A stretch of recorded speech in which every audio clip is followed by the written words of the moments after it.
歡迎大家嚟到 Simple A Class 嘅 YouTube channel。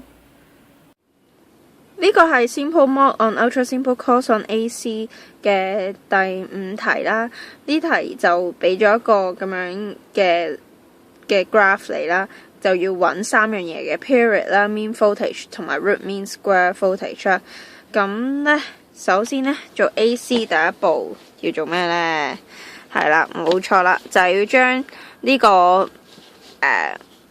呢個AC 嘅 graph 咧轉咗一個 DC 嘅 graph 啦，無論係咪 sine curve 都係咁做啦，即係今次呢個題目 provided 呢一個咧，我哋都要咁樣做嘅，係啦。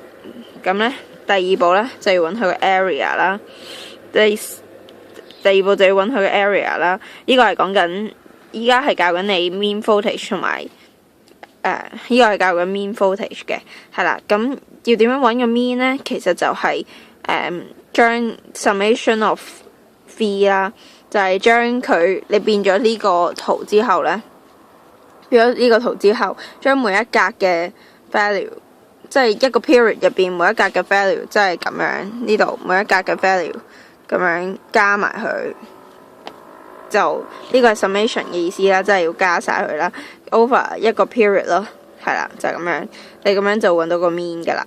咁咧 root mean square 同埋 root mean square voltage 同埋 mean voltage 嘅分別係乜嘢咧 ？mean voltage 就如果嗰個圖係完全 symmetrical 嘅話咧，我哋就唔可以用 mean voltage 嘅。點解咧？一開頭教 AC 嘅時候咧，都教過大家噶啦。如果當係呢個 curve 啦，即係唔好理今次嘅題目啦，當係呢個 sine curve， 我 take mean 嘅話，個 value 會係等於咩？係啦，就會等於0啦，所以呢個 mean voltage 就唔常用嘅，而root mean square 就會比較常用多啲。咁樣 period 點揾呢？第一步有冇人會猶豫個 period 究竟點揾嘅呢？即係唔知去到邊格咁樣。係啦，咁呢就係重複翻自己最短嗰條啦，就係當係咁樣啦。我呢個係已經係轉咗個 DC 嘅 graph 啦，咁樣就呢度咁樣1啦，跟住跟住呢度呢又翻去1喎，咁呢去到呢度之前呢，去到佢翻去1之前，呢個就係一個 period 啦，係啦，完。我諗啱啱嘅內容應該幫到大家唔少噶啦。如果大家有唔清楚嘅地方，歡迎你哋留 comment 嚟問我哋。如果想知道我哋最新嘅資訊嘅話，就 like 我哋嘅 Facebook page 啦。拜拜。